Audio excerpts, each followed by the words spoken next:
Hello students, आज इस video में हम class 6 book R S. Agarwal chapter 17 quadrilateral exercise 17 के क्वेश्चन स्टार्ट करेंगे। बच्चों, एक्सरसाइज 17 के क्वेश्चन स्टार्ट करने से पहले हम क्वाड्रिलेटरल को समझते हैं।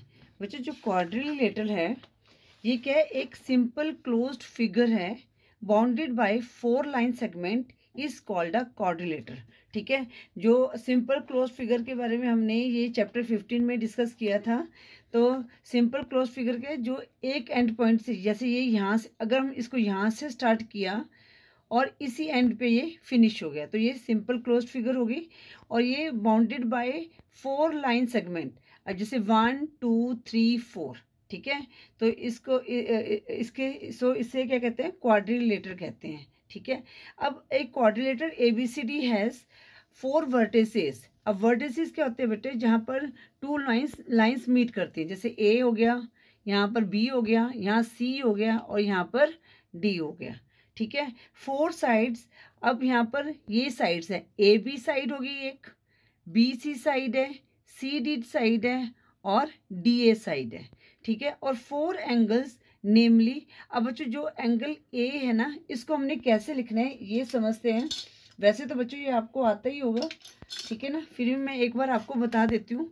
बच्चों, जो एंगल हमने मेंशन करने हैं, जैसे यहाँ पर एंगल A है, ठीक है, इसको हमने मेंशन क्या करना है, तो हम क्या करेंगे, इसको बीच में लिखेंगे। तो हम यहाँ पर इसको लिख सकते हैं BAD या DEAB। इसको हम क्या लिख सकते हैं? BAD भी लिख सकते हैं। पर जो हमने एंगल मेंशन करना है उसको हम क्या लिखेंगे? बीच में लिखेंगे। ठीक है, अगर आपके पास कोई एंगल बनाने के लिए आता है, तो अगर आपके पास इस तरह से कोई आता है angle BAD equal to 60 degree, तो इट मीन्स जहाँ पर A है आपका फिगर में, वहाँ पर आपने 60 डिग्री का एंगल बनाना है। ठीक है, इसी तरह एंगल B को हमें करना है, तो इसको कैसे करेंगे? एंगल ABC या CBA, मतलब कि जिस पे एंगल है उसको हमने क्या करना है? बीच में लिखना है। और एंगल C को कैसे लिखेंगे? Angle BCD, angle BCD, C को लिखना है, या इसको DCB भी लिख सकते हैं। अगर हमने D को लिखना है तो कैसे लिखेंगे? ADC या CDA। ठीक है, किसी भी तरह इसको लिख सकते हैं, पर जिस पे एंगल बना है उसको हमने बीच में लिखना है। ठीक है बच्चों, इसी तरह 4 एंगल्स बनते हैं, 4 वर्टिसेस हैं, 4 साइड्स हैं। और इसमें बच्चों क्या है? 2 डायगोनल्स हैं। डायगोनल्स क्या होता है?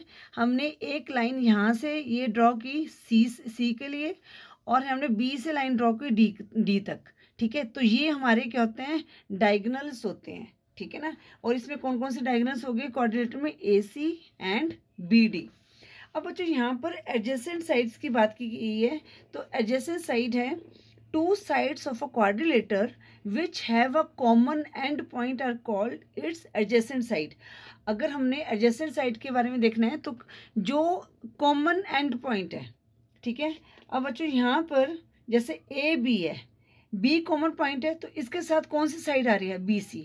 तो AB की adjacent side क्या होगी? BC होगी। ठीक है ना, और BC की हमने देखनी है, तो BC की एडजेसेंट साइड की होगी CD होगी, क्योंकि यहाँ पर C जो है कॉमन पॉइंट है। और CD की एडजेसेंट साइड की होगी? DA होगी, और DA की एडजेसेंट साइड की होगी? AB होगी। ठीक है, और अपोजिट साइड्स क्या होती हैं क्वाड्रिलेटर की? अब opposite side obviously opposite side होगी। अब इनमें इस फिगर में अपोजिट साइड कौन सी है? AB के अपोजिट है DC, और AD के अपोजिट है BC। इट मीन्स 2 हमारे पास क्या है? अपोजिट साइड्स हैं। और जो एडजेसेंट साइड्स हमारे पास 4 हैं, और 2 हमारे पास कितने आ गए? अपोजिट साइड्स आ गए। अब जो इसी तरह एडजेसेंट एंगल। अब एडजेसेंट एंगल क्या होते हैं? 2 angles of a quadrilateral having common side. अब हमने जब एडजेसेंट एंगल को देखना है तो उसकी साइड में देखना है कि साइड कौन सी कॉमन है। ठीक है, अब बच्चों, यहाँ पर एंगल A का जो एडजेसेंट एंगल क्या होगा? B होगा, क्योंकि यहाँ पर जो कॉमन साइड क्या है? AB है। ठीक है, अब हम इस लाइन पे देखेंगे। इस लाइन में एंगल B का हमने एडजेसेंट देखना है, तो क्या होगा? C होगा, BC। BC पे जो एंगल एडजेसेंट एंगल कौन सा होगा? C होगा, एंगल B का, एंगल C का। इसी तरह हमने CD में देखना है कि एडजेसेंट एंगल कौन से हैं, तो एंगल C का एडजेसेंट एंगल होगा एंगल D होगा। ठीक है, इसी तरह हमने DA पे देखना है एडजेसेंट एंगल कौन सा होगा? एंगल D का एडजेसेंट एंगल क्या होगा? एंगल A होगा। ठीक है, आई होप ये आपको समझ आ गया होगा। अब हम अपोजिट एंगल की भी बात कर लेते हैं। इसमें अपोजिट एंगल, जैसे एंगल ए है तो इसके अपोजिट एंगल कौन सा है, एंगल सी है, और एंगल बी के अपोजिट एंगल कौन सा होगा, एंगल डी होगा। ठीक है बच्चों, ये सारा क्वाड्रिलेटर के ऊपर था। अब हम ना कुछ वेरियस टाइप्स ऑफ क्वाड्रिलेटर है उसको भी समझ लेते हैं, तो वो भी मतलब कि आपके जो एक्सरसाइज में आपको सॉल्व करने में बहुत हेल्प मिलेगी। ठीक है, अब बच्चों जैसे पहली फिगर क्या है, ट्रेपिज्म है। अब बच्चों ट्रेपिज्म में क्या होते हैं कि इसकी जो टू साइड्स क्या हैं पैरेलल होती हैं, और दो साइड्स क्या होती हैं, नॉन पैरेलल होती हैं। ठीक है, जैसे यहाँ पर दी गई definition, a quadrilateral having one and only one pair of parallel side, और आप यही लिख सकते हैं and one pair of non parallel side is called a trapezium. अब यहाँ पर क्या है, जो पैरेलल साइड है, यहाँ पर फिगर दी गई है ए बी सी डी में, इसमें जो इसकी पैरेलल साइड कौन सी है, A B parallel D C, और नॉन पैरेलल साइड कौन सी है, A D parallel B C. अब जो ट्रेपेजियम में आइसोसेल्स ट्रेपेजियम भी होते हैं। अब आइसोसेल्स ट्रेपेजियम का आपको पता होगा, आइसोसेल्स का मतलब होता है जिसकी जो साइड्स हैं इक्वल होती हैं। ठीक है, अब आइसोसेल्स जो ट्रेपेजियम में नॉन पैरेलल साइड्स इक्वल होंगी। ठीक है, जैसे ये हमारे पास ये फिगर देखो पी क्यू आर एस। अब पी क्यू है ये एस आर के पैरेलल है, पर जो इसकी नॉन पैरेलल साइड्स हैं ये क्या है, इक्वल है। जैसे ये हमारा 2 सेंटीमीटर होगा तो ये भी हमारा क्या होगा, 2 सेंटीमीटर होगा। ठीक है, तो एक बार मैं डेफिनेशन को पढ़ लेती हूँ।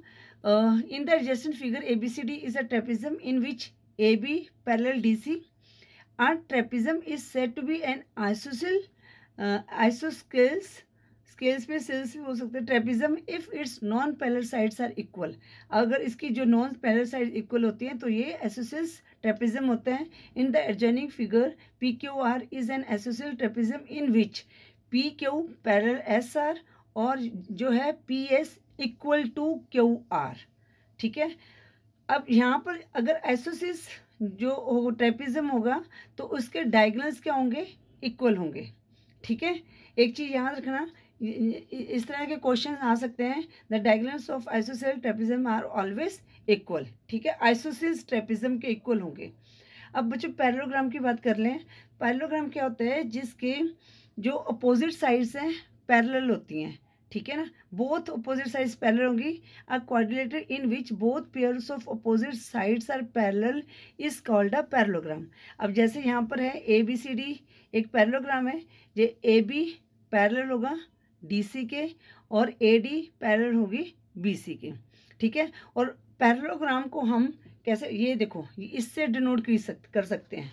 ठीक है, पैरेललोग्राम हमें लिखने की जरूरत नहीं है बड़ा, हमने सिर्फ 2 पैरेंट्स लाइन लगा के GM लिख देंगे तो इसका मतलब क्या है, ये पैरेललोग्राम है। राइट, अब बच्चों इसकी ना प्रॉपर्टीज दी गई हैं, इसको हम डिस्कस कर लेते हैं। ठीक है, और 2 opposite sides of parallelogram are equal and parallel. अब जो इसके जो अपोजिट साइड्स हैं ये पैरेलल होंगी और इक्वल होंगी। ठीक है, मतलब कि AB equal to DC, AD equal to BC। ठीक है बच्चों, और AB parallel DC, AD parallel BC। अब जो इसके जो एंगल्स हैं ये भी हमारे क्या होंगे, इक्वल होंगे, द अपोजिट एंगल्स।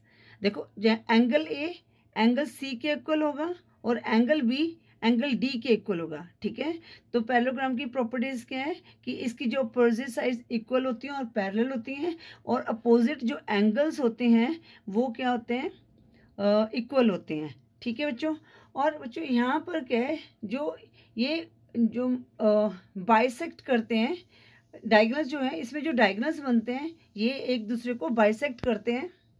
अब बच्चों बाइसेक्ट का मतलब होता है कि जो OB लाइन होगी वो ही ODC हो OD होगी। ठीक है ना, OD या OD इक्वल टू OB या DO इक्वल टू OB। ठीक है, AO इक्वल टू OC। ठीक है, जो डायगोनल्स होते हैं पैरेललोग्राम के क्या होते हैं, ये बाइसेक्ट करते हैं ईच अदर, मतलब कि ये इक्वल होते हैं। ठीक है ना, रोम्बस के बारे में समझते हैं। रोम्बस क्या है, a parallelogram in which all sides are equal is called a rhombus. जिसमें सारी साइड्स इक्वल होती हैं वो रोम्बस कहलाता है। ठीक है, अब बच्चों यहाँ पर जो है AB के पैरेलल CD है, इसमें भी पैरेलल लाइंस चलती हैं। ठीक है, और AD के पैरेलल क्या है, BC है। AB BC और सी डी और डी ए ये सारी के लाइंस जो है इक्वल होती हैं। अब इसकी प्रॉपर्टीज को समझते हैं। The opposite sides of a rhombus are parallel. Rhombus की भी जो अपोजिट साइड्स हैं ये पैरेलल होती हैं, और रोम्बस की ऑल साइड्स क्या होती हैं, इक्वल होती हैं, ठीक है ना। अब पैरेललोग्राम में क्या था, अपोजिट साइड्स इक्वल होती हैं, पर इसमें सारी साइड्स इक्वल होती हैं। और जो रोम्बस के जो एंगल्स हैं ना, जैसे अपोजिट एंगल्स हैं, ये क्या होता है, इक्वल होते हैं। जो एंगल ए होगा वही एंगल सी होगा, ठीक है। जो एंगल बी होगा वही एंगल डी होगा, ठीक है बच्चों। और जो डायगोनल्स होते हैं ये राइट एंगल्स पे एक दूसरे को बाइसेक्ट करते हैं, ठीक है। यहाँ इट मीन्स ये 90 डिग्री का एंगल बनाते हैं, ठीक है। तो इस तरह से अगर कोई क्वेश्चन आता है कि which quadrilateral bisect each other at right angles, तो आप इसको लिख सकते हो रोम्बस। जो रोम्बस है वो उसके जो डायगोनल्स हैं वो एक दूसरे को बाइसेक्ट करते हैं राइट एंगल्स पे, ठीक है बच्चों। अब इसको जो है थोड़ा सा ये भी हम एक डिस्कस कर लेते हैं, इसको मैं रीड कर लेती हूँ। In a rhombus A B C D, A B parallel D C, ये इसके पॉइंट्स के, ठीक है ना, and A D parallel B C. उसके बाद से साइड साइड इक्वल होती हैं, A B equal to B C equal to C D equal to D A. अब एंगल जो अपोजिट हैं वो सेम होते हैं। एंगल जो ए है D A B equal to B C D, और angle A B C equal to C D A, ठीक है।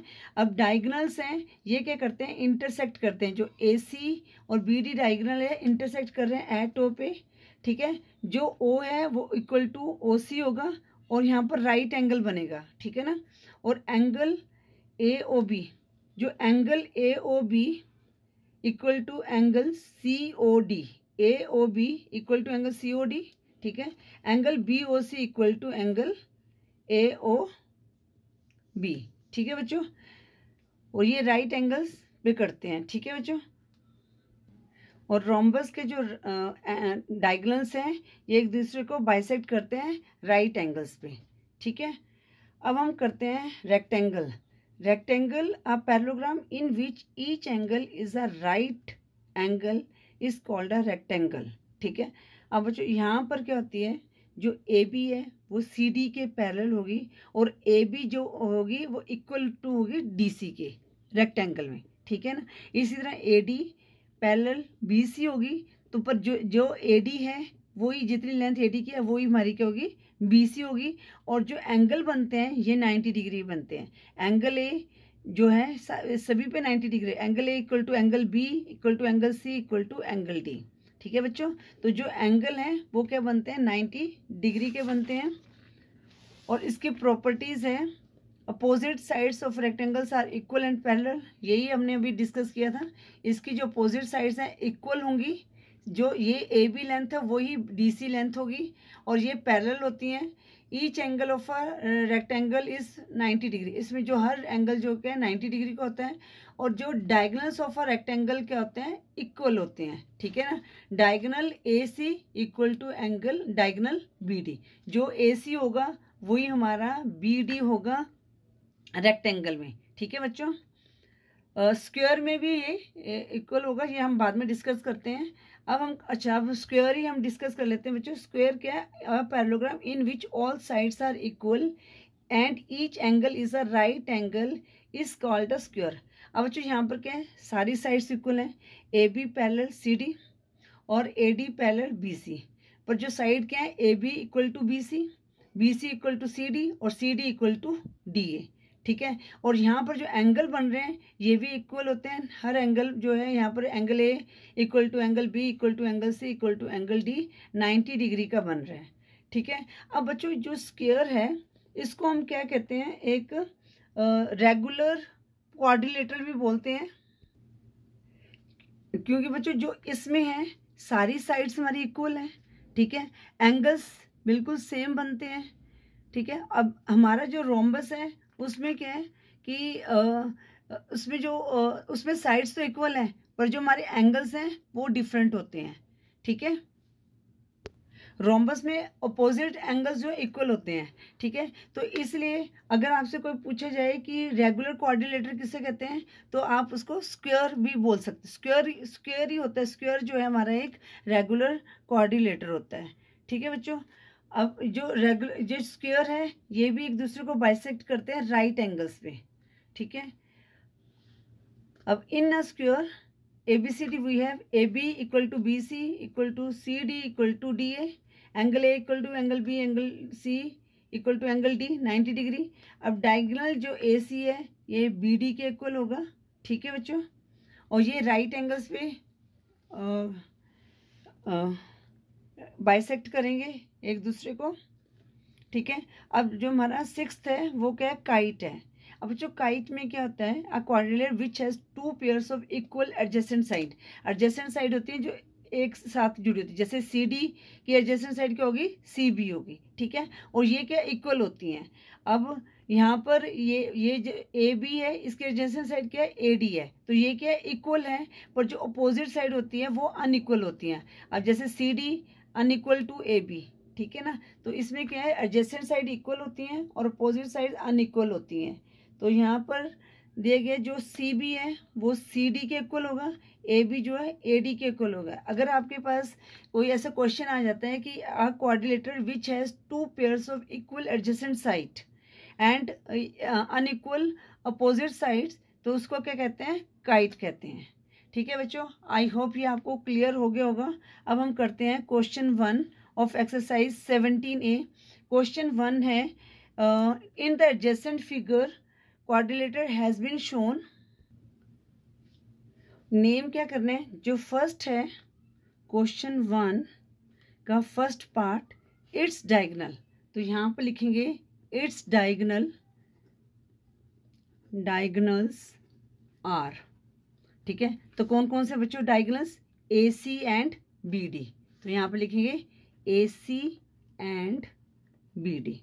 नेक्स्ट क्या पूछा गया है, two pair of opposite sides, पहले मैं लिख लेती हूँ टू पेयर्स। अब बच्चों देखो ये क्वेश्चन ना आपने जैसे वीडियो अगर ध्यान से सुनी है हमने, है ना, तो इसको आप ध्यान से अपने आप भी कर सकते हो। अब क्यों, आई होप जी आपको क्वाड्रिलेटर के सारे कितने टाइप के क्वाड्रिलेटर हैं और क्वाड्रिलेटर क्या होता है इसके सारा कुछ आपको अब पता चल गया होगा, ठीक है। अब two pair of opposite side, opposite side कौन सी होगी, AB की अपोजिट कौन सी है, CD, AB की अपोजिट कौन सी है, CD, एंड और AD की अपोजिट कौन सी है, BC, AD BC, ठीक है। अब 3 है question 3, two pairs of opposite angle, two pairs of opposite angles, ठीक है। अब अपोजिट एंगल कौन कौन से बन रहे हैं, एंगल A, एंगल C, तो इसको हमने कैसे लिखना है, एंगल A को कैसे लिखेंगे, DAB, और इसको कैसे लिखेंगे, C को DCB, एंगल DCB, एंड और कौन सा है हमने लिखना है, एंगल B, तो एंगल B को कैसे लिखें, एंगल ABC, जिसमें एंगल बन रहा है, ठीक है, उसको हम बीच में लिखेंगे। और क्या है, एंगल ADC, एंगल ADC, ठीक है बच्चों। इस तरह से लिख सकते हैं, ये एंगल A, एंगल C लिख दिया हमने, एंगल B, एंगल D लिख दिया, इस तरह से भी लिख सकते हैं, ठीक है। अब पार्ट 4 क्या है, two pairs of adjacent side, two pairs of adjacent side. Adjacent side मैंने क्या बताया था, जिसका एक कॉमन पॉइंट होता है, ठीक है। एडजेसेंट साइड कौन सी होगी, अब AB, अब B कॉमन पॉइंट है तो क्या होगा, AB BC। टू पेयर्स पूछे हैं तो हम टू पेयर्स लिखेंगे, एंड और उसके बाद क्या हो सकता है, BC, C की कॉमन पॉइंट है तो BC एंड CD, BC और CD। अगर हमने इसको लेके तो CD DA, ये भी हो सकती है, ठीक है ना। हमें टू पेयर्स पूछे, हमने टू पेयर्स लिख दिए हैं। आगे क्या पूछा गया है, part 5, two pairs of adjacent angles. अब हमने एडजेसेंट एंगल्स बताने हैं, वो कौन से होते हैं, जिसकी जो है एडजेसेंट साइड जो है एक हो, ठीक है ना। अब जैसे यहाँ पर AB है, ये साइड है, तो एंगल A का एडजेसेंट एंगल कौन सा होगा, एंगल A का एंगल B होगा। टू पेयर्स पूछे हैं। अब हम BC लाइन में देखेंगे तो BC लाइन में क्या, एंगल B का क्या एडजेसेंट एंगल क्या होगा, एंगल C होगा, एंगल B का होगा एंगल C। अगर हमने और देखने हैं तो हमने सी डी में देखेगा तो एंगल सी का एडजस्टेड एंगल क्या होगा, एंगल डी होगा। और हम डी ए में देखेंगे तो एंगल डी का एडजस्टेड एंगल क्या होगा, एंगल ए होगा। ठीक है बच्चों, हमें 2 पेयर्स हैं, मैंने ये 2 पेयर्स लिख दिए हैं। आई होप ये क्वेश्चन 1 आपको क्लियर हो गया होगा। अब हम करेंगे क्वेश्चन 2। क्वेश्चन 2 है draw a parallelogram A B C in which A B, हमने क्या बनाना है, एक पैरेललोग्राम बनाना है जिसमें ए बी क्या है 6.5 सेंटीमीटर, ए डी दिया गया है 4.8 सेंटीमीटर और and angle B A D दिया गया है 70 डिग्री और हमने क्या करा है, डायगोनल्स को मेज़र करना है। ठीक है, अब बच्चों पैरेललोग्राम बोला गया है, यहाँ पर पैरेललोग्राम बनाना है। ठीक है, parallelogram A B C D, तो इसका मतलब इसकी जो अपोजिट साइड्स हैं वो क्या होंगी, इक्वल होंगी। ठीक है बच्चों, तो सबसे पहले हमें क्या बोला गया है, ए डी लेना है 4.8 सेंटीमीटर। बच्चों इसको ना थोड़ा ऊपर कर लेती हूँ, है ना, ताकि एक बुक को पीछे कर लेती हूँ इसको, क्योंकि हमने यहाँ पर ड्रॉ करना है ना। हमने क्या लेना है, ए डी 4.8 सेंटीमीटर लेना है। ठीक है बच्चों, तो 4.8 हमने, नहीं ए बी है, सॉरी ए बी, ठीक है ना, ए बी, क्योंकि हमने बी ए डी एंगल बनाना है बच्चों, तो इसका मतलब ए बी लाइन लेंगे हम। 6.5 तो कहाँ आया, यहाँ पर आया और यहाँ से। ठीक है बच्चों, ये मेरी क्या होगी 6.5 सेंटीमीटर, ये मैंने ए बी ड्रॉ कर दी। अब मुझे क्या करना है, प्रोटेक्टर की हेल्प से मैं यहाँ पर 70 डिग्री का एंगल बनाऊंगी। बच्चों ये प्रोटेक्टर है, तो ये मैंने, ये देखो, ये जो बिल्कुल ये बेस है ना, देखो बिल्कुल मैंने डॉट के ऊपर रखा है, ये बेस लाइन को, ये बेस लाइन ना बिल्कुल हमारी लाइन के ऊपर होनी चाहिए, अदरवाइज हमारा एंगल गलत हो जाएगा। तो 70 का ये बच्चों यहाँ पर। ठीक है, तो ये मैंने एक एंगल बना दिया, तो इस लाइन को मैंने थोड़ा सा आगे बढ़ा दिया। ठीक है, इसको नाम दे दिया x। ठीक है, अब उसके बाद क्या बोले, ये हमारा एंगल तो बन गया 70 डिग्री का। ठीक है, 70 डिग्री एंगल बना दिया। अब मुझे 4.8 मतलब कि ए डी, यहाँ पर जो पॉइंट लेना है वो 4.8 लेना है। तो बच्चों जैसे ये है हमारा 5 6 7 8, यहाँ पर ये कंपास की हेल्प से मैंने एक रेडियस लिया 4.8 का, ये देख लीजिए। ठीक है, और मैं ए को सेंटर मानकर एक रेडियस, एक आर्क लगाऊंगी। कहाँ पर आर्क लगाऊंगी, यहाँ पर ए एक्स पे, और इसको मैंने पॉइंट दे दिया डी। ठीक है बच्चों, अब ये डी ए बी हमारा एंगल बन गया। अब बच्चों हमने क्या करना है, अब हमने बी को सेंटर मानकर सेम, क्योंकि देखो जो यहाँ पर 4.8 सेंटीमीटर पैरेललोग्राम बना रहे हैं तो ये सेम होना चाहिए। तो मैं यहाँ पर एक आर्क बनाऊंगी बी को सेंटर लेके 4.8 का। ठीक है, और हमने अब डी से हमने आर्क बनाना है ये 6.5 का, तो यहीं से इसको मेज़र कर सकते हैं। ये मैंने मेज़र कर लिया, और मैंने यहाँ से ये जो सेंटर पॉइंट से देखो यहाँ पर मैंने रखा है इसको। अब मैं एक आर्क लगाऊंगी जो हमारे जो प्रीवियस आर्क लगाया ना ये 4.8 का, उसको कट करेगा। इसके बाद मैंने क्या करना है बच्चों, यहाँ से सेंटर से, ठीक है ना, इसको मिला देना है। ठीक है, देखो बी ए डी हमारा एंगल बना है, तो इसका मतलब ये बिल्कुल सही बना है हमारा। तो ये मैंने यहाँ से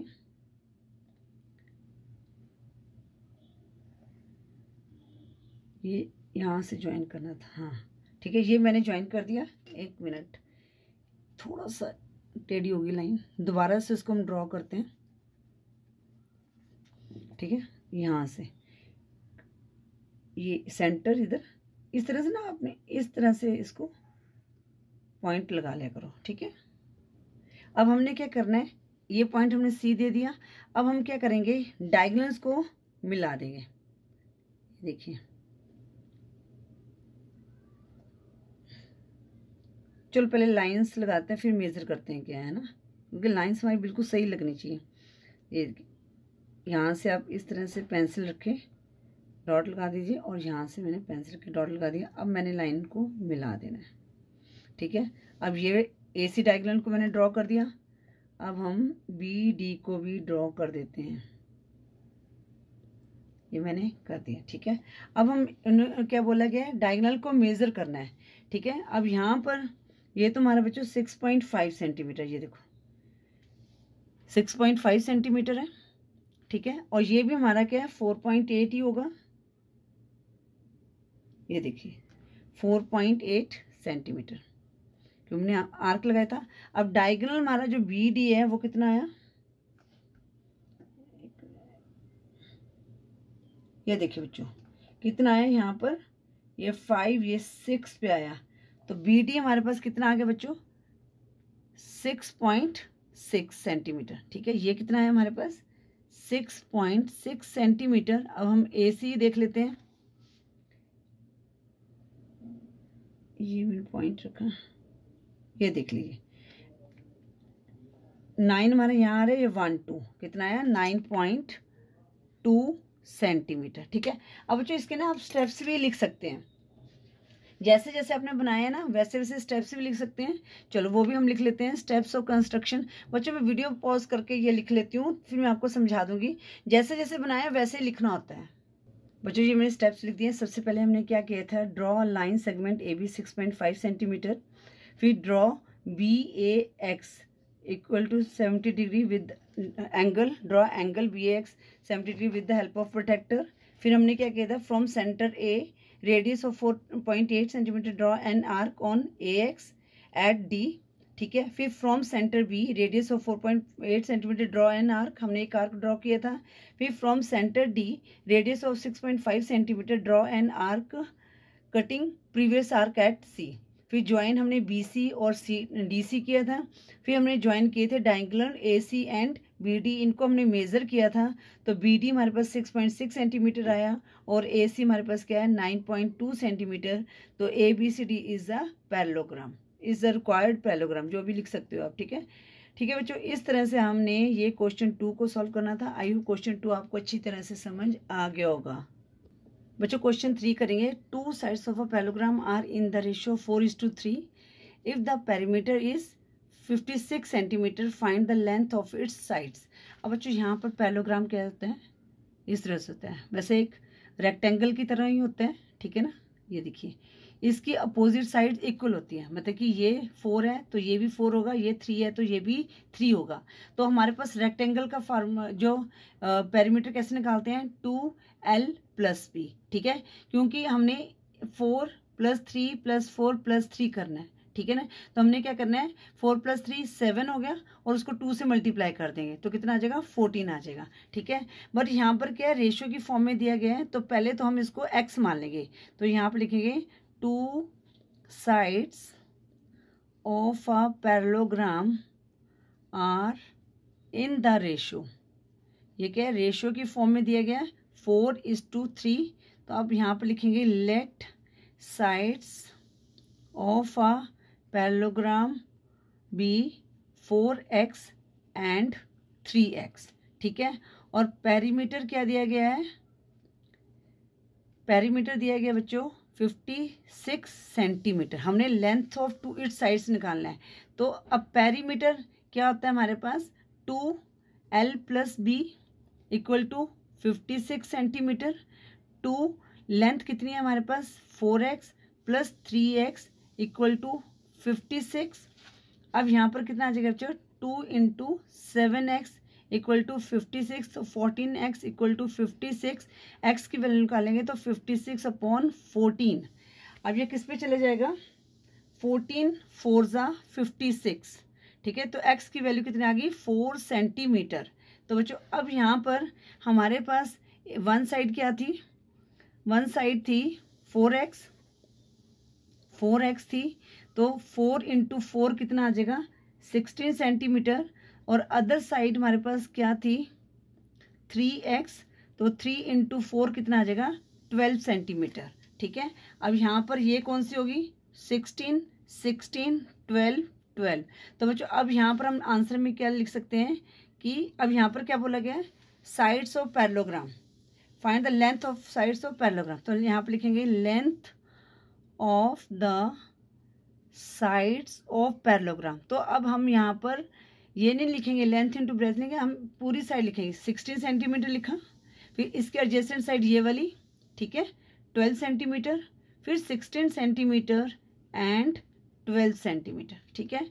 इस तरह से आपने ये क्वेश्चन 3 को सॉल्व करना था। अब हम करते हैं क्वेश्चन 4। क्वेश्चन 4 क्या कह रहे हैं, name each of the following parallelogram. Part 1 क्या दिया गया बच्चों, the diagonals are equal and adjacent sides are unequal. अब बच्चों डायगोनल इक्वल है, एडजेसेंट साइड, सपोज यहाँ पर एक पैरेललोग्राम है इस तरह से, ठीक है।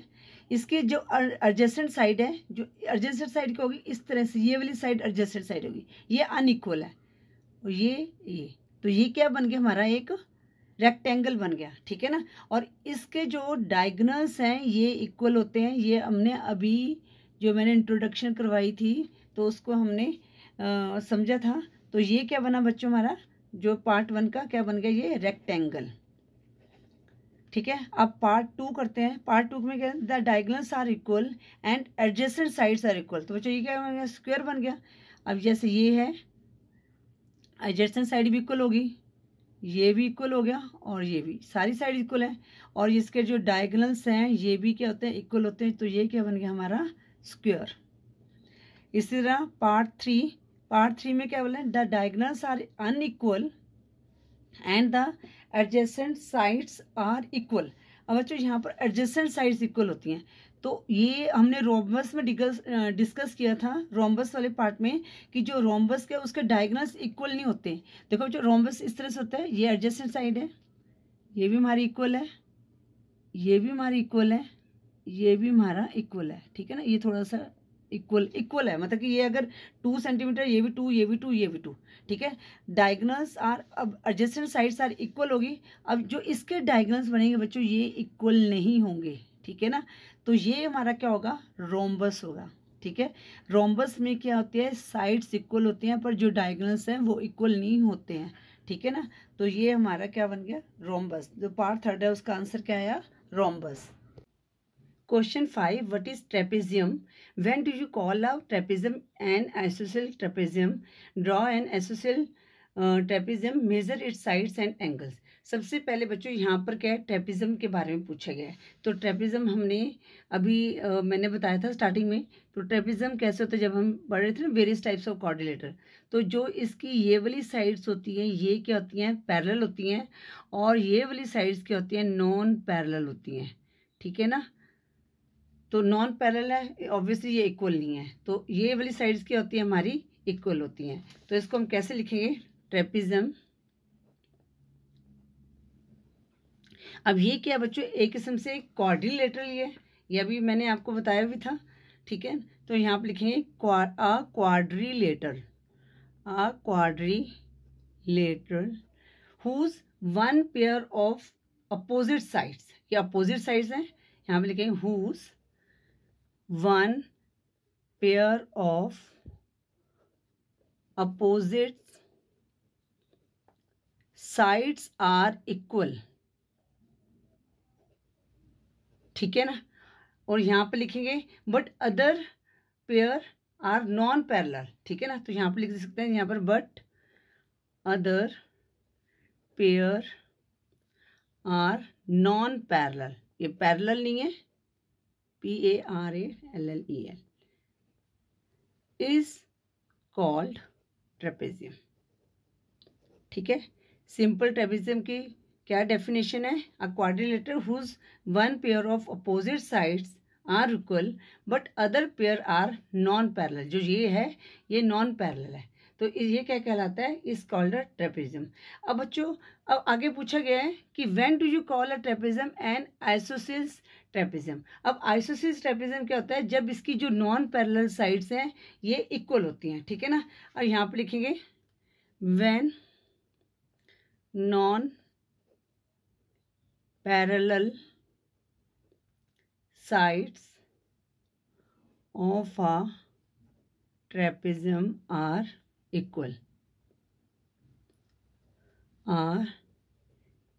equal, then it's called an isosceles trapezium, ठीक है। आई होप ये क्लियर हो गया। ये ट्रेपेजियम की डेफिनेशन है। आइसोसेल्स ट्रेपेजियम की क्या है, जब इसकी जो नॉन पैरेलल साइड्स हैं वो इक्वल होती हैं। ठीक है, आगे क्या कह रहे हैं कि draw an isosceles trapezium measure its sides and angle. अब बच्चों हमने आइसोसेल्स ट्रेपेजियम को ड्रॉ करना है, तो उसके लिए बच्चे आप क्या कर सकते हैं, इसके करने के कई तरीके हैं। अब हमें आइसोसेल्स करना है, इसकी नॉन पैरेलल साइड्स को इक्वल करना है, तो आप ऐसे करें, कोई भी, जैसे हम ले लेते हैं नीचे हम लाइन ले लेंगे 6। ठीक है बच्चों, ये हम, क्योंकि इसका हम हाफ इजीली कर सकते हैं। ठीक है, तो एक हमने लाइन ले ली 6। ठीक है, या तो आप ऐसे कर सकते हो, इन पे एंगल्स बना लो। ठीक है ना, इसको नाम देते हैं AB। ठीक है बच्चों, इसके ना करने के कई तरीके हैं, तो मैं पहले आपको एक सिंपल सा तरीका बता देती हूँ। तो एक तो हमने क्या किया, यहाँ पर हमने ये ले ली 6, क्योंकि इसका हाफ हम आराम से कर सकते हैं। इसका हाफ क्या हो रहा है, यहाँ पर 3 हो रहा है। ठीक है बच्चों, अब हमने क्या करना है, यहाँ से एक आपने डिस्टेंस लेना है, इक्वल डिस्टेंस लेना है। ठीक है, या तो आप वो क्या बोलते हैं, किसी और की हेल्प से भी ले सकते हैं, या रूलर की हेल्प से भी ले सकते हैं। ये मैंने यहाँ पर ये 4 का डिस्टेंस ले लिया इक्वल, और यहाँ पर एक लगा लिया सेंटर में से। ठीक है बच्चों, अब आपने क्या करना है, ये इसका हमने 6 लिया था, इसको आपने 3 लेना है। 3 का हाफ क्या होता है, 1.5। तो आपने यहाँ पर जो ये डॉट लगाया ना हमने सेंटर का, तो यहाँ से आपने बीच में से 1.5 के बीच में से एक लाइन ड्रॉ करनी है। ठीक है, तो इससे क्या हो गया, ये 3 हो गया हमारे पास, ये 1.5 इस साइड हो गया, 1.5 इस साइड हो गया। अब हम क्या करेंगे, ये साइड्स जो हैं इनको मिला लेंगे। ठीक है बच्चों,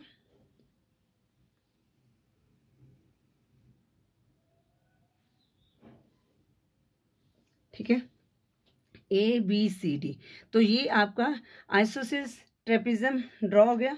तो इसको आप मेजर करोगे ना बच्चों, ये कितना आया, 4.2 आया।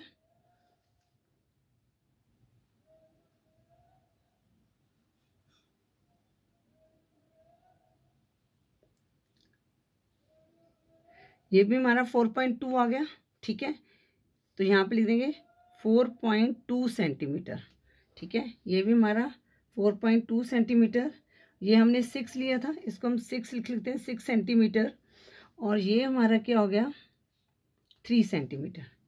ठीक है, तो आप कोई भी ले सकते हैं, ज़रूरी नहीं कि आपने जो मैंने बताया वही आपने लेना है, तो आप कोई भी ले सकते हो। अब आपने इसका डिस्टेंस 4 था, तो ऑब्वियसली ये जो हम लेंगे इससे ज़्यादा ही आएगा। ठीक है, अब ये देखिए,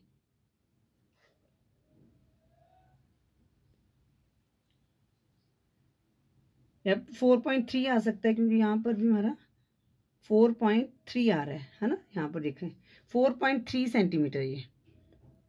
ठीक है, अब ये इक्वल है। अब यहाँ पर इसमें क्या बोला गया था कि measure it sides and angles. ठीक है, तो हम यहाँ पर लिखेंगे साइड्स। तो यहाँ पर आप थोड़ा सा मेंशन भी कर सकते हैं कि ABCD is a isosceles trapezium, या the above figure ABCD is a isosceles trapezium.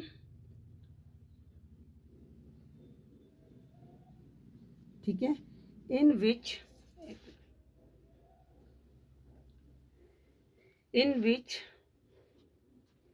AD equal to BC, जो नॉन पैरेलल साइड है AD इक्वल टू BC है। ठीक है, अब यहाँ पर हम लिख सकते हैं कितनी है, 4.3 सेंटीमीटर।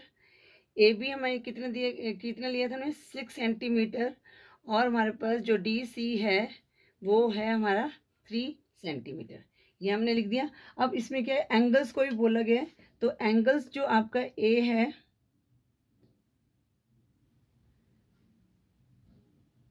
ये देखिए बच्चों, ये बिल्कुल यहाँ पर ये हमारी बेस लाइन है। तो अब हम हमारा जो एंगल इस साइड से बन रहा है, तो हमारा एंगल कितना बन रहा है, 70 डिग्री का बन रहा है। तो यहाँ पर लिखेंगे एंगल DAB 70 डिग्री। अब हम इसको भी देख लेते हैं, अब हम इस साइड से लेंगे। ठीक है बच्चों, अब ये देखो, ये वाला एंगल, ये इस साइड लाइन थी तो हमने ये वाला लिया, तो ये कौन सा बन रहा है हमारा, 70 डिग्री का। तो यहाँ पर लिखेंगे एंगल CBA या ABC इक्वल टू 70 डिग्री। अब हमने ये वाले एंगल को मेज़र करना है, तो हम क्या करेंगे, इस साइड D पे कर रहे हैं तो हम इस तरह से रखेंगे इसको। ठीक है बच्चों, तो अब यहाँ पर ये हमारी बेस लाइन है, तो इधर से शुरू होगा 10 20 10, ये कितना बन गया 110 डिग्री। तो एंगल ADC हमारे पास कितना आया 110 डिग्री। और यहाँ पर ये भी देखो, ये देखो यहाँ पर बच्चों ये लाइन जा रही है। अब हम इसको लेंगे तो ये भी कितना आ रहा है 110 डिग्री। तो हमारे पास जो एंगल C है BCD वो भी कितना आया 110 डिग्री। ठीक है बच्चों, अब इसमें क्या हो गया, इसके जो एक एडजेसेंट एंगल है वो हमारे क्या होंगे, सेम होंगे। ठीक है बच्चों, तो इस तरह से आपने इसको ड्रॉ करना है। और बच्चों या तो आप क्या कर सकते हो, हमने आइसोसेलेस ट्रायंगल ड्रॉ करने के लिए आप यहाँ पर कोई भी एंगल बना लो। ठीक है ना, तो जैसे कोई भी हमने यहाँ से 70 डिग्री का एंगल पहले ड्रॉ कर लिया। ठीक है, लाइन को आगे प्रोड्यूस कर देना और यहाँ से 70 डिग्री का एंगल बना दिया हमने। ठीक है, क्योंकि हमारा 70 डिग्री का बना हुआ है। आप 60 का बना सकते हो, 80 का बना सकते हो, जो मर्जी एंगल बना सकते हो। ठीक है, फिर आपने क्या करना है, बीच में से एक लाइन को इस तरह से ये वाली लाइन ड्रॉ कर देनी है जो आपस में कट कर रही है। ठीक है, तो आपकी ये जो लाइन है ये सेम आ जाएगी हमारे पास, और जो ये मेजरमेंट है इस तरह से आप मेजरमेंट कर लेना, या जिस तरह से मैंने अभी आप समझाया है तो आप इस तरह से भी ड्रॉ कर सकते हो। आई होप ये क्वेश्चन 5 आपको अच्छी तरह से समझ आ गया होगा। अब हम करते हैं क्वेश्चन 6। क्वेश्चन 6 क्या कह रहा है, which of the following statements are true and which are false. अब जो पार्ट ए है वो क्या है, the diagonals of a parallelogram are equal. अब बच्चों देखो डायगोनल्स पैरेललोग्राम का अभी हमने किया था, क्वेश्चन कौन सा किया था, अभी हमने ये क्वेश्चन 3 किया था। तो उसमें जो डायगोनल्स आए थे ना, उसमें क्या आए थे हमारे, एक डायगोनल आया था, एक मिनट में आपको बताती हूँ। ये देखो बच्चों, ये हमने एक क्वेश्चन 2 ड्रॉ किया था ना पैरेललोग्राम, तो हमारा जो BD कितना आया था 6.6 सेंटीमीटर आया था, और जो हमारा BD हमारा कितना आया था,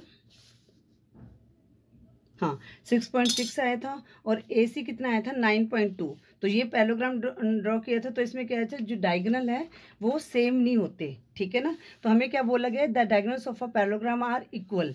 तो ये स्टेटमेंट क्या होगी बच्चों, क्वेश्चन 6A की फॉल्स होगी। अब B है, बी में क्या बोला गया है, the diagonals of a rectangle are perpendicular to each other. अब बच्चों यहाँ पर देखो रेक्टेंगल है, देखो जब भी रेक्टेंगल के जो डायगोनल्स हैं ये कभी भी बच्चों 90 डिग्री का एंगल नहीं बनाते। अब जब इसको देखोगे ना, जैसे ये स्क्वायर है तो ये क्या कर रहा है, राइट एंगल बना रहे हैं। आप ध्यान से देखोगे तो ये हमारा क्या राइट एंगल बन रहा है, और ये 90 डिग्री का एंगल बन रहा है। जब इसको आप देखोगे ये वाला, ये भी देखो ये 90 डिग्री का एंगल बन रहा है ना, बट यहाँ पर ये देखो बच्चों ये 90 डिग्री का एंगल नहीं बन रहा। ठीक है ना, तो ये स्टेटमेंट भी हमारी क्या होगी, फॉल्स होगी।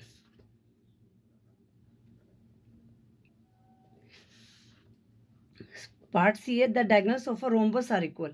अब बच्चों रोम्बस की क्या होती है, सारी साइड इक्वल होती हैं। ठीक है ना, बट इसके जो डायगोनल्स हैं, जैसे ये रोम्बस है, इस तरह से होता है ना रोम्बस, इसकी जो है सारी साइड्स इक्वल होती हैं, बट इसका जो डायगोनल्स है एक बड़ा होता है और एक छोटा होता है। ठीक है ना, और यहाँ पर क्या कह रहे हैं, the diagonals of a rhombus are equal. तो ये स्टेटमेंट भी हमारी क्या होगी बच्चों, फॉल्स होगी। क्वेश्चन 7 है, give reason for the following, a square can be thought of as a special rectangle. अब बच्चों कह रहे हैं कि कोई स्क्वायर है उसको हम रेक्टेंगल बना सकते हैं। देखो बच्चों जो स्क्वायर है इसकी क्या होती है, सारी साइड्स इक्वल होती हैं। ठीक है ना, बट रेक्टेंगल की कहती हैं पैरेलल साइड जो है, जो अपोजिट साइड्स पैरेलल होती हैं और इक्वल होती हैं। ठीक है, अब बच्चों इसमें हम क्या कर सकते हैं, अगर हमारी रेक्टेंगल की जो सारी साइड्स हैं इक्वल हो जाए तो वो क्या बन सकता है, स्क्वायर बन सकता है। ठीक है, तो हम यहाँ पर लिख सकते हैं अ square can be a rectangle. ठीक है, रेक्टेंगल के कैसे हो सकता है वो रेक्टेंगल, अगर इफ मतलब कि यहाँ पर लिख सकते हैं if each side of rectangle are equal. ठीक है ना, if each side of a rectangle are equal. ठीक है, तो उसको हम क्या कह सकते हैं, स्क्वायर कह सकते हैं। ठीक है बच्चों। अब पार्ट बी है, अ square can be thought of a special rhombus. अब यहाँ पर रोम्बस के बारे में बात की गई है। ठीक है ना। अब वो कैसे हो सकता है रोम्बस, अगर मतलब कि स्क्वायर में क्या होता है बच्चों, हमारे पास साइड्स इक्वल होती हैं, जैसे स्क्वायर में भी साइड्स इक्वल होती हैं और रोम्बस में भी साइड्स जो है हमारी इक्वल होती हैं। पर रोम्बस में क्या है बच्चों, यहाँ पर क्या है, यहाँ पर स्क्वायर में 90 डिग्री का एंगल बनता है, पर रोम्बस में 90 डिग्री का एंगल नहीं बनता। अगर रोम्बस के जो सारे एंगल्स हैं 90 डिग्री का हो जाए तो वो एक स्क्वायर बन सकता है। ठीक है, तो यहाँ पर लिख सकते हैं आ स्क्वायर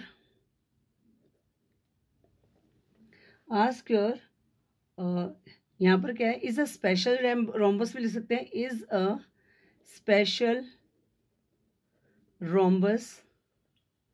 वर्डिंग आप कुछ भी लिख सकते हो। ठीक है, आपको पता होना चाहिए कि इसको कैसे बन सकता है। ठीक है, यहाँ पर भी आप कुछ भी वर्डिंग लिख सकते थे। तो अ square is a special rhombus, कैसे बन सकता है स्क्वायर रोम्बस, जो रोम्बस है, अगर जो है रोम्बस की जो है ईच साइड जो ईच एंगल जो है 90 डिग्री का होगा। ठीक है ना। इफ इट्स ईच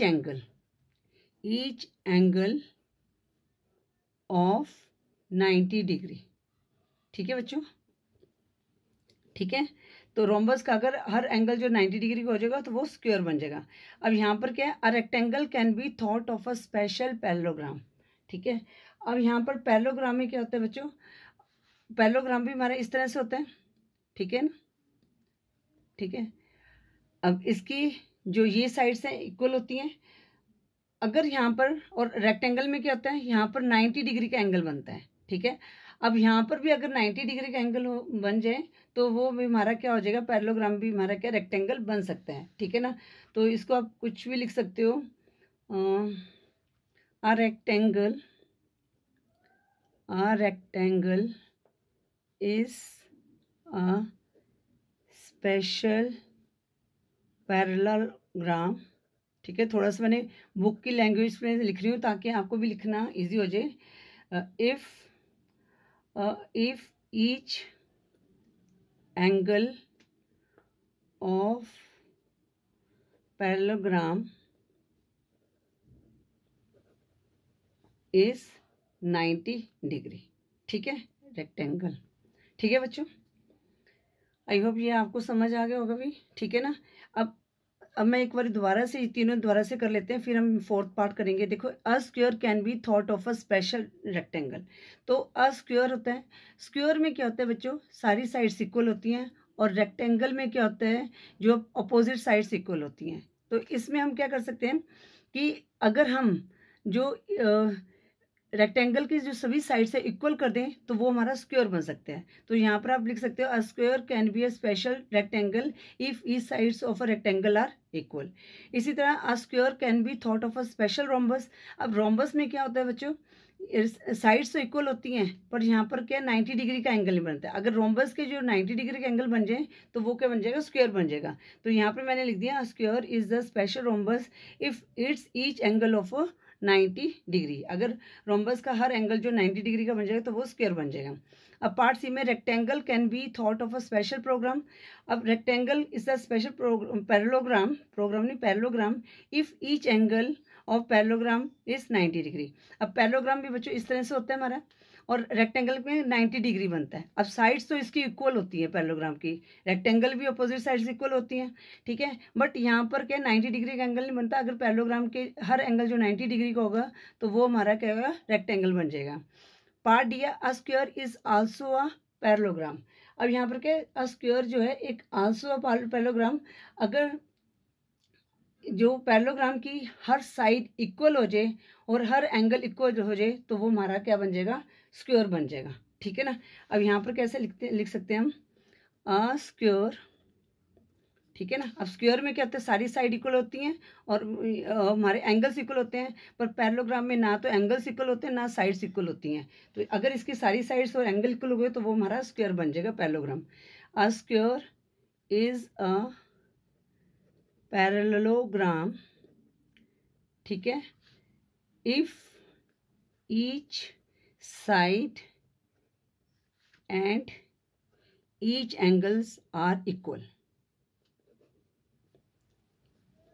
ठीक है बच्चों, अगर आपने इंट्रोडक्शन की वीडियो देखी है तो ये आपको अच्छी तरह से समझ आ गए होंगे। अगर बच्चों नहीं समझ आए तो मुझे मैसेज करना, तो मैं आपको इसकी दोबारा से वीडियो बना दूंगी। अब हम करते हैं क्वेश्चन 8। क्वेश्चन 8 क्या कह रहा है? A figure is said to be a regular if its side are equal in length and angles are equal in measure. What do you mean by regular quadrilateral? अब बच्चों रेगुलर क्वाड्रिलेटर क्या होता है? यहाँ पर कह भी रहे हैं कि अ फिगर, कोई भी फिगर अगर उसकी साइड लेंथ में इक्वल है और एंगल इक्वल है तो वो वो एक रेगुलर क्वाड्रिलेटर कहता है। तो वो क्या है? जिसकी सारी साइड से और एंगल इक्वल है वो है हमारा स्क्वायर। इसकी सारी साइड्स भी इक्वल हैं और इसके जो एंगल भी इक्वल हैं। ठीक है, तो यहाँ पर आप लिख सकते हो regular quadrilateral. Regular quadrilateral if, यहां से देख लेना आपने, if its sides are equal in length, if its sides and angles are equal in length, या आर इक्वल लिख दो तो square is a regular quadrilateral. Square is a regular quadrilateral. ठीक है बच्चों, आई होप ये क्वेश्चन एक्सरसाइज 17 ये कि आपको सारे क्वेश्चन अच्छी तरह से समझ आ गए होंगे।